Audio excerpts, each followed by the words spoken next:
Welcome to Heartfelt with Julie Majarison, a space for honest stories, tender truths, and soul-deep conversations. I'm your host, Julie Majarison, and here we explore the questions that stir something real in us. Questions about joy, fear, healing, and the moments that shape who we are. Each episode is an invitation to slow down, go deeper, and hear the kind of stories that remind us we're not alone in this human experience. So wherever you are right now, thank you for being here. Let's begin. So, what brings you joy? My kids bring me joy. The sun on my skin, that warm feeling, the beauty of nature. When I've got my feet in the grass or in the sand, I like to be able to feel connected to the earth. Reminds me that there's, those little joys in life, because life's often a series of boring moments sprinkled with highs. So I'm just looking for moment to moment as much as I can. Obviously, I get distracted because I'm human and I'm a parent, but as much as I can, just finding those little moments of connection to remind myself, that I'm tuning into my needs and staying in tune with what's happening for me moment to moment. Because it's so easy just to get distracted and react to everything that's occurring, which I've got a long history of doing, I guess. So the more I can stick with myself, the more joy I feel naturally. Holding steady, being patient through, the boring drudgery of life, and feeling those connections that light me up, I guess, just those little moments, having my morning routine that keeps me grounded, like having a little stretch, 20-minute yoga stretch in the morning, same one I follow pretty much every morning. So it's just the same, it's the same motions, it's really repetitive, I can breathe through it. Then I have a coffee, then I walk the dog quickly, and then, get on with the rest of the day. Most of those days. There are days I know that if I don't do my stretch first, it just gets pushed back and it gets pushed back, and then I sometimes just don't do it. So I have to do it first. It's the thing that I just know works for me. So that brings me joy, staying consistent in those moments to myself, because I'm showing it for myself, right? Like, so I can build on that feeling of being proud of myself for continuing it. Yeah. Wow. There's so much awareness there. Oh, You go, girl. It's quite easy for me to actually let those non-negotiables slip off, and then it's like, wow, it's so important. So I love that 20-minute stretch, feeling into the bod. Well, that's just what I know works for me. For other people, it might be going for a run, or it might be journaling, or it's whatever, I just really know that my body responds to yoga, and I just feel so much better for it. So, yeah. Yeah. I Oh, was sporadic with it over the years. I always knew when I was doing it, my mind would be like, why don't you do this more often? Like, this is the thing for you that really benefits you. So, yeah. Yeah. Beautifully said. Okay. Is there a fear that you are aware of that is holding you back? So false expectations appearing real is really all that fear is. So not being honest, um, wanting to be honest, but still feeling I have to dilute my truth because I've got such a history of people pleasing due to my own childhood and things that have occurred. So, I want to continue to receive the love I need. I don't want to hurt people. I want them to still love me, because that was, I guess, that childhood injury where there were parts where love was missed, where you need to nurture that little child where she wasn't. So it's easy to run away from that feeling, because it's it's hard to sit in something that hurts, that you still feel hurt about. Um, so avoiding that hard work, distracting, escaping, running away into some sort of fantasy land, which is probably also things I did to protect myself as a child in those traumatic moments. So lifetime procrastination on doing the important things because I'm afraid of what will really happen if I just actually am myself without all the conditions that I felt may have been placed on me, and conditions that I continue to place on myself because of that. Um, so owning and loving myself is it's a lifelong thing, isn't it? But just trying to live from that place instead of, because I don't think I'm afraid of, no, being afraid of what it would mean to let go. It's not that it's probably scary to let go, it's the version of myself that I could actually just be if I didn't have all of that other crap. So that's what's scary. What does that Yeah. look like? Yeah, getting out of that comfort zone, maybe. Yeah, yeah, Mm. yeah. Even though you know it's so-called not bringing you joy, but it has some sort of comfort there. Mm, mm, yeah. Wow, that's a great share, great insight. Thank you for sharing that. Mm. Have you ever had a life-changing moment? Yeah, lots of little ones, even just small ones, like a butterfly crossing your path when you're out on a walk, and just little little moments like from that to complex and heavier things like people, dying, childbirth, parenting, understanding my emotions, or having something just go, oh, that moment was what caused all of those moments. Even the reason that I come to live still here on the Sunshine Coast kind of sort of came from heartbreak and all sorts of things that led me back here and around here and that follow that trail of breadcrumbs. And yeah, it's quite interesting to watch that path that you go through. But probably the main thing that I remember as a life changing moment, I was around 16 or 17, and sort of just being introduced to a spiritual path. There were lots of, again, little breadcrumbs that kind of a book here or something here that sort of led me from one place to another. And I was meditating briefly for with the Sri Chinmoy Centre with a friend. And they would sometimes dress up in saris, and we would do that too. And it was quite cool just being in a group environment and learning what that meditation might look like. I barely meditate now because yoga is my meditation, but at the time, we were in a group meditation, and I got this really intense feeling of heat and tingling and spinning, like an actual chakra spinning, like a wheel spinning on my forehead. And it was just, I was trying not to really focus on the feeling too much because I just didn't want it to slip out of my grasp. But at the same time, I was so curious and wow. And I can still remember that sensation now. I've never experienced it since.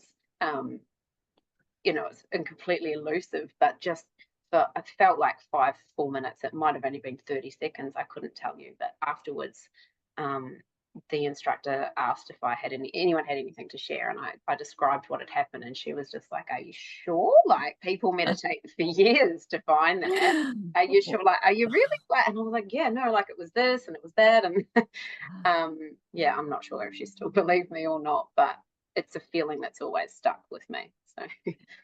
I'm feeling it's really something that you just couldn't make up, hey? So it's like, oh, it's sending shivers down my spine. How Yeah. how amazing. It's And like a portal just opened up, I guess, from there, which must have been what needed to happen. But yeah.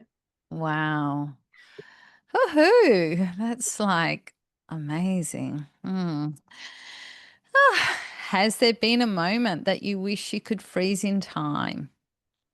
Um, Probably. But maybe more little moments. Um, just, feelings, those feelings of connection with the world or with others. So moments when you feel uplifted by that shared experience. I'd like those moments to be prolonged. I don't know, not about being frozen because that feels really rigid, and I'm trying to live in more flow, and really the world is just always changing and flowing. So I think freezing something in time wouldn't be how it would feel. Yeah, just to prolong it, to expand on that, the feeling for deeper and for longer. Um, and that might come with just consistently showing up for myself and my own needs. as well, you know. Yeah. So, Wow. Yeah. Do you have a trigger that you'd like to share about? yeah, I'm pretty sensitive to noise, like yelling and arguments. And even though I am and can be yelling and argumentative and angry, I know that when I'm on the receiving end of that, it just makes me kind of want to retreat. It gives me physical sensations and a fear from childhood as well. Um, and then on the flip side, while like I enjoy silence. I mean, I was an only child, so like I quite like just quiet and everything and just being in my own space. That doesn't worry me. But I get anxious if I don't, if the loved one or someone doesn't message me back straight away, or I don't get the response that I wanted, or, I read into things too much. Like it just makes me anxious. Have I done something wrong? Did I say the wrong thing? Oh, it's quite a trap. It's quite a cycle from, just stems from my childhood and just patterns that ran through that. Yeah, yeah. I can certainly resonate with some of those things. I tend to take it quite personal Mm, when it's like they've got their own stuff happening. 100%. And it's just life. And yeah, for sure. Yeah, yeah. If a genie jumped out of a bottle and granted you one wish, what would that be? It would obviously be for three more wishes. um, I would have a hard time nailing it down to something. My girlfriend, my best friend at high school, in our year 12 book, she wrote, in 10 years, like, where do you see yourself in 10 years? Everybody answered the question. And hers was to be comfortable with her naked body. I was like, man, that is just so insightful when I read that in the printed version.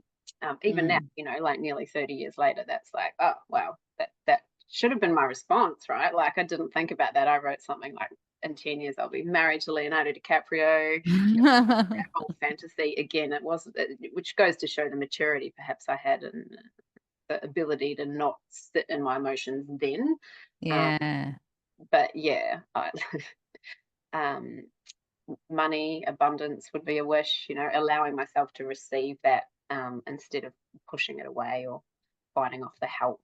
Um, you know, yeah. That receiving, hey, the receiving.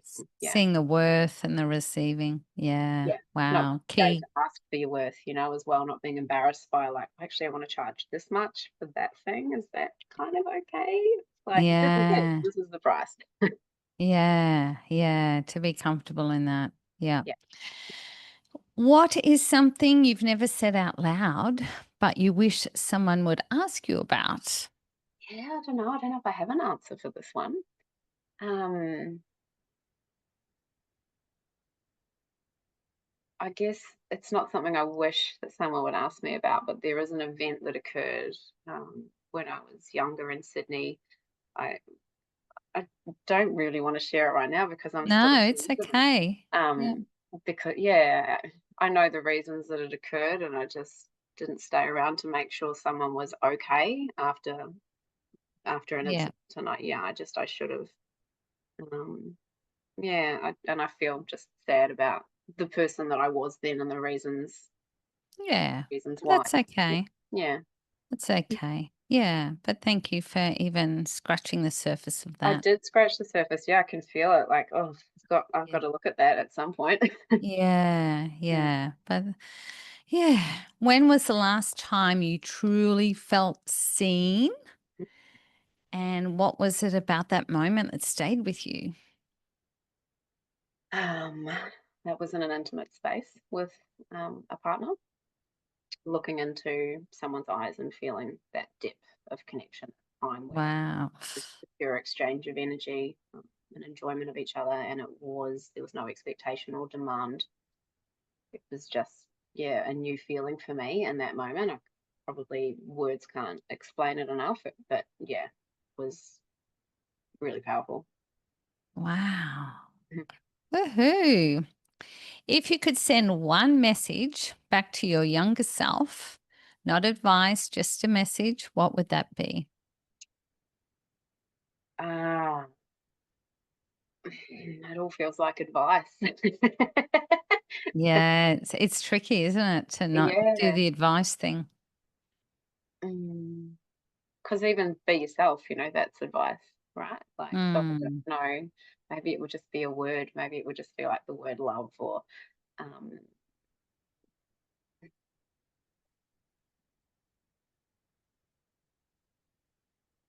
one thing at a time. Yeah, I guess it still feels like advice. I would just Yeah, want the but best. I would just want the best for myself, yeah. to Yeah. remove some of that self-doubt. So anything I would have to say would be along the lines of a wish or an instruction, or maybe it would just be a hug.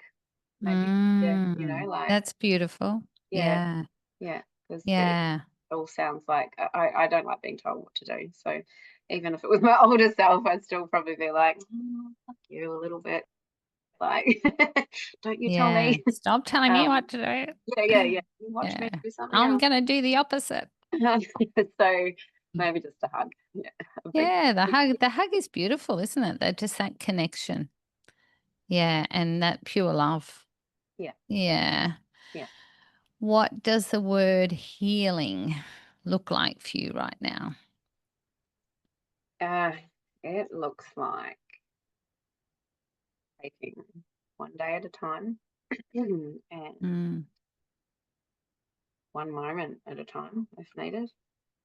Because yeah, my emotions vary throughout the day. And like at work, I can be really busy doing 100 things, but I'll hear a sad song or an uplifting song, and I'll read a message, or I'll cry. I might cry 5 times a day at my desk actually at the moment. But not like a shriveling mess, just discreetly a few tears, and just like turns the tap on a little bit, right? But it just lets out enough that I'm not holding on to everything so tightly, and even if I guess I've excused myself to the bathroom a couple times, but I don't want to be sorry for having those moments. I'm not going to apologize for them, because that's part of life. It's the day in summer, it's the winter. You have to have that balance, and I think that lots of people worry about letting their emotions out. So I don't want to be apologetic for that anymore, because I guess it's taken me years to recognize my feelings,